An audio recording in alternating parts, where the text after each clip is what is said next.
Labas vakaras, Marijampolės televizijos eteryje laikas žinioms. Ketvirtadienio naujienos trumpai.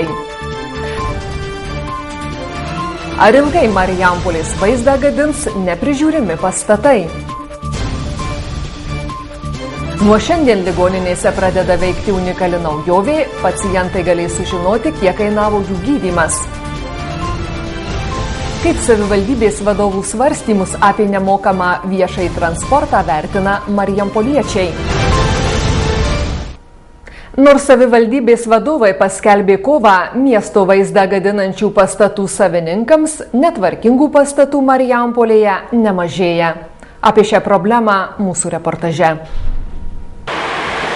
Dar pavasarį savivaldybės valdžia paskelbė karą netvarkingų pastatų, neprižiūrimų teritorijų savininkams, nors praėjo keli mėnesiai Marijampolės veidą darkančių statinių nemažėja. Tarp jų nemažai objektų patekusių bankų globon. Štai tokios aukštos žolės veši aplink kažkada buvusį išpuoselėtą bankrutavusios bendrovės Šilna pastatą. O štai taip dabar atrodo buvęs bendrovės Perfo pastatas. Mūsų specialistas nuvykęs apžiūrės, susiras savininką, nesvarbu, kas savininkas būtų, ar tai bankas bus, ar kita bendrovė, ar yra administratorius bankroto paskirtas. Ir jis yra įspėjamas, o po įspėjimo po to rašomas administracinės teisės pažeidimų protokolas.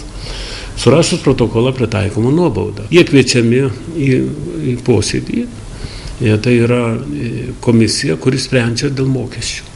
Ir tarkim, jeigu ilgiau tas dalykas nebuvo sutvarkytas, ar pastatas neatnaujintas, nenupjauta žolė, ar ten nenurinkti ten ir medelė, kurie auga ant stogo, bus padidintas nekilnojamo turto mokestis ir nemokant to mokesčio kreipsimės į teismą.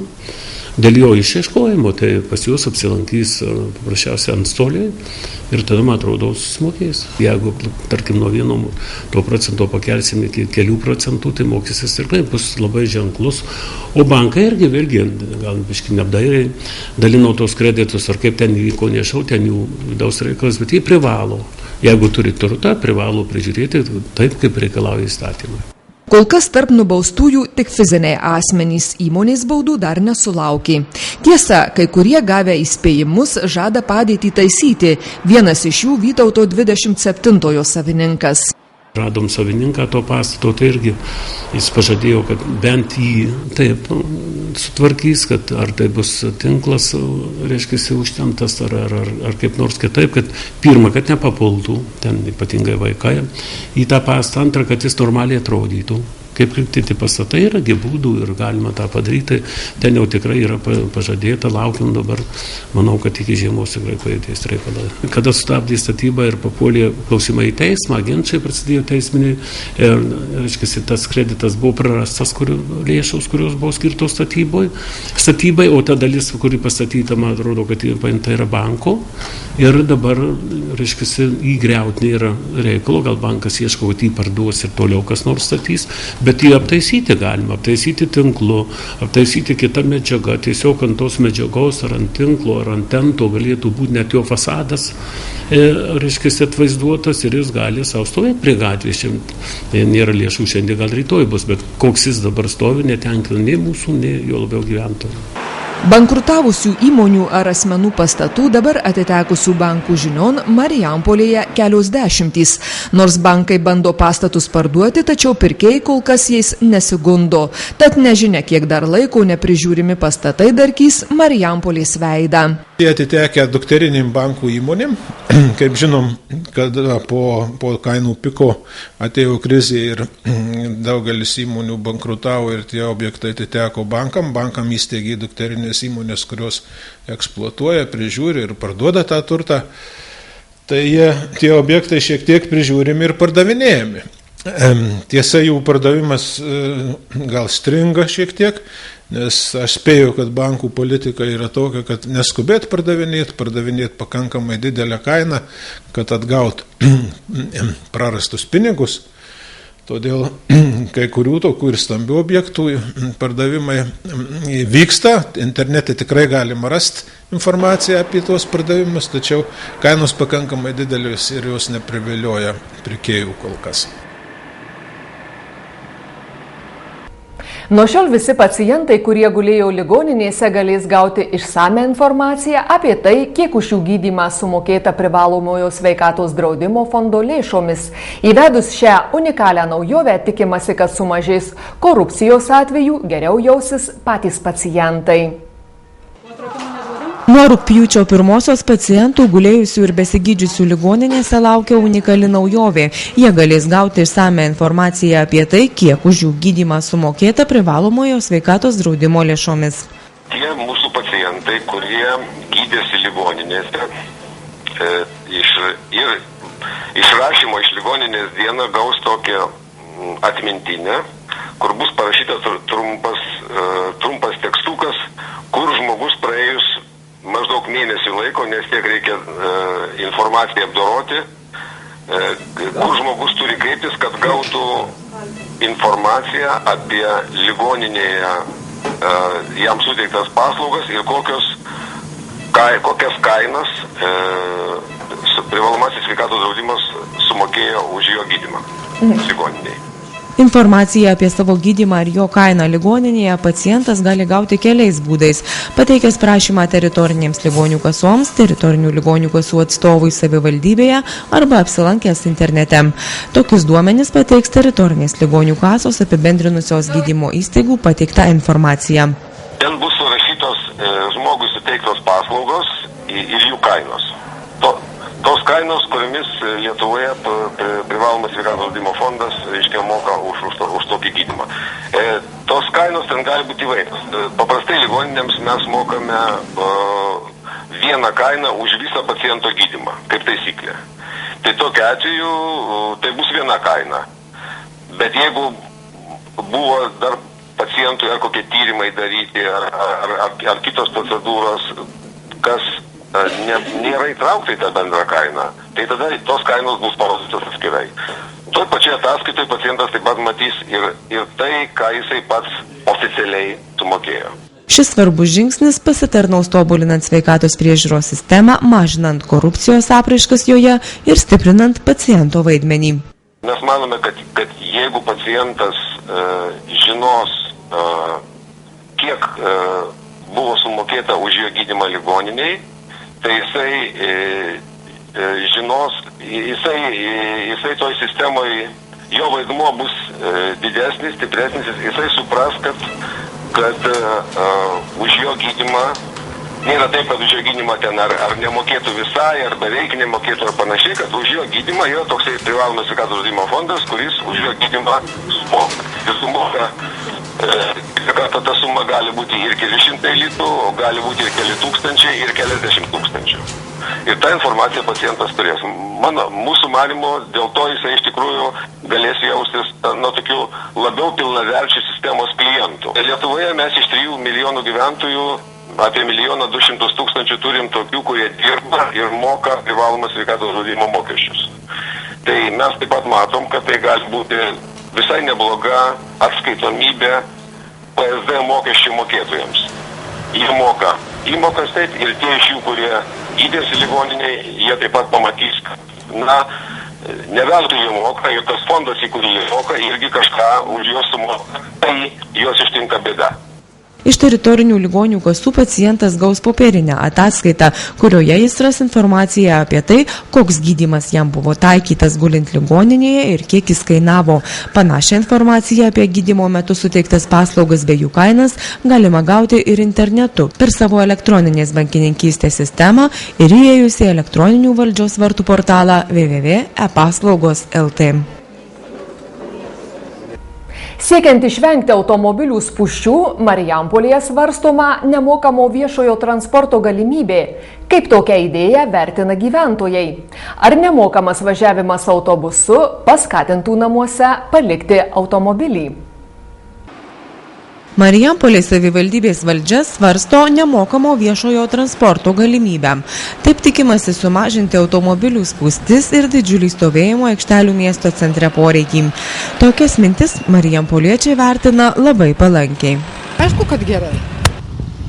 Nes dabar galbūt mažai kas ir naudojasi, todėl kad vis dėlto tai yra brangu daugumai.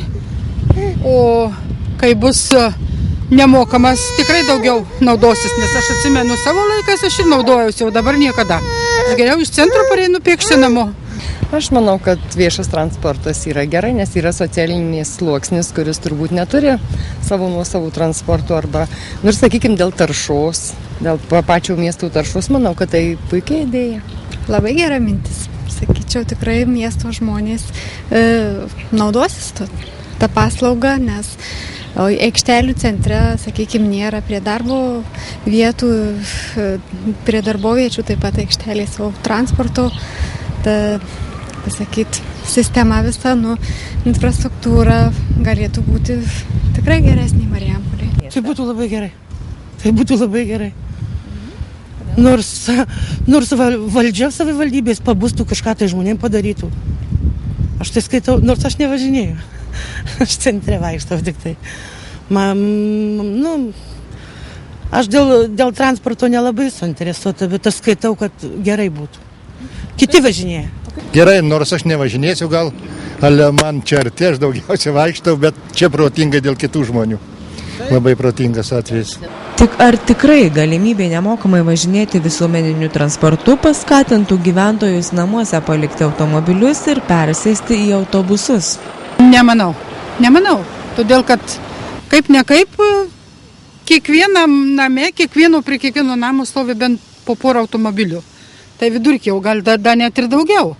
Nes tiek įpratę, kad net ir vaikus tai nuveža iki darželio, atrodo, durų. Net ir pėstiesiem nepalieka vietos. Tam tikra dalis žmonių, manau, kad pasinaudotų vieni, sakykime, dėl tų pačių taršos problemų, būtų tiesiog pilietiški labai. Kiti gal pasiskaičiuotų, kad ekonomiškai jiems, bet didžioji dalis ne. Manau, daugelį įtakos dalykas, nes vis tiek kažkurie žmonėm mažtos pakeliu yra, kaip autobusai tinka į visur ir panašiai. Gali būti, kad įtakos iš tikrųjų. Mielai naudočiausi ir viešuoju transportu, ypatingai darbo metu, kada reikia nuvažiuoti iš darbo į centrą, į banką, į mokesčių inspekciją, tai kodėlgi ne? Gal dauguma šiek tiek būtų persėstų. Be abejo, kuriem toliau, ten nepatogu, nėra transporto, dalį reikia atpėščiam, o šiaip tai kodėl, pilnai tikiu. Aš manau, kad persėstų į autobusus. Aš manau, nebūtų taip kiemai užgrūsti automobiliais. Rusijoje vykusioje universiadoje auksą iškovojęs Ignas Navakauskas gražiausių žodžių negaili Marijampoliai. Pirmieji žingsniai šiame sporte, pirmasis treneris ir pirmosios pergalės. Už viską dabar jau pasaulinio lygio sportininkas dėkingas gimtajam miestui. Apie baidarininko Igno Navakausko pergalės įvairiose varžybose girdime nuolat. Pastaroji ir viena didžiausių pačiam Ignui ir svarbiausia Rusijoje vykusioje universiadoje 200 metrų sprinto rungtyje iškovotas auksas. Tapus pasaulio studentų čempionu, Igno pavardę linksniuoja didžiausi šalies dienraščiai. Na, o mes džiaugiamės dar vienu pasaulinio lygio sportininku, kurį išugdė Marijampolė. Pirmą kartą į baidarę Ignas įlipo Marijampolės mariose. Tai viskas buvo gal prieš 12 metų. Tiesiog atėjau nusimaudyti čia, po statybų statėm namą. Ir draugai buvo, sako, pabandyk Ignai. Ir taip pabandžiau, patiko. Atėjau kitą dieną, dar kitą ir iki dabar. Dabar Vilniuje gyvenantis Mykolo Riomerio universitete studijuojantis sportininkas vasarą grįžęs į gimtąjį miestą treniruočių neapleidžia ir klaismojuoja ten pat, kur ir žengė pirmuosius žingsnius baidarių sporte ir negaili gerų žodžių Marijampoliai bei pirmajam treneriui Beniui Jankevičiui. Marijampolė tai visas pagrindas, sakyčiau. Čia pradėjau, gal didžiąją dalį laiko praleidau. Treneris labai didelį įtaką padarė. Tik aišku, tėvai, draugai, visi pasitikėjimas manim. Viskas tai susidėjo ir kas yra, tas yra. O dabar jau tikrai yra kuo didžiuotis ir tėvam, ir draugam, ir treneriui, ir žinoma Marijampoliai, kurios valdžia baidarių irklavimo sportui skiria ir dėmesio, ir lėšų. Šiuo metu, kas yra Marijampolė bazė, tai yra Lietuvoje viena geriausių. Iš tiesų, gal antra pagal gerumą, kiek man tekia būti.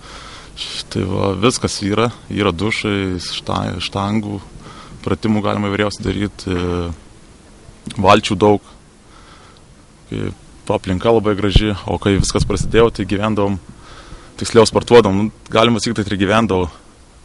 Būdavo anoj pusėje, jeigu dabar jau nelabai nugriauta, buvo tokia tvora aptverta, nežinau, būdelį, kur tekdavo žiemą sportuoti. Jeigu labai šalta būdavo mašinų persirengimo, dabar viskas pasitaisė į gerą pusę. Ir labai džiaugiamės, dabar ir kateris atsirado labai geras, kur treneris gali prižiūrėti vaikus ir klotgi. Tai treniruočių kokybė iš karto gerėja. Šitas sportas, manau, yra visapusiškas, tiek bendras fizinis pasirengimas gerėja, tiek psichologija, užsispyrimas, valia. Tikrai kiekvienam vaikui patarčiau išbandyti šią sporto šaką ir, manau, daugeliu tikrai patiks.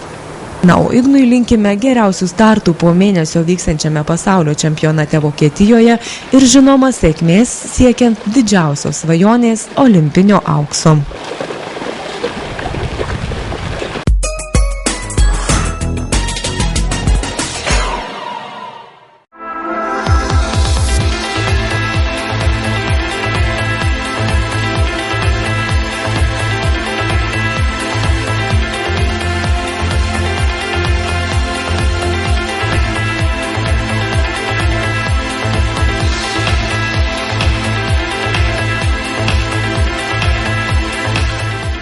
Uždaroji akcinė bendrovė Eldoradas vieninteliai Marijampolės regione plieninių sienų, stogų dangų, lietaus sistemų gamintojai.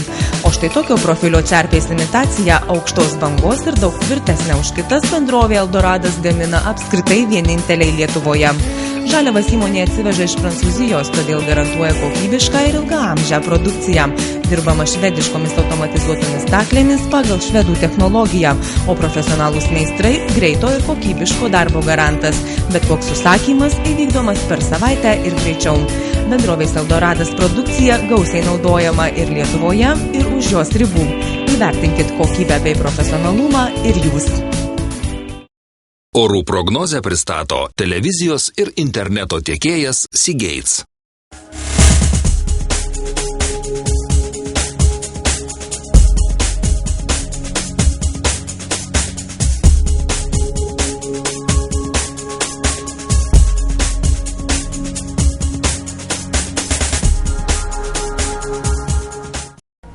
Čia buvo Marijampolės televizijos žinios. Dėkoju už dėmesį. Visiems jaukaus vakaro.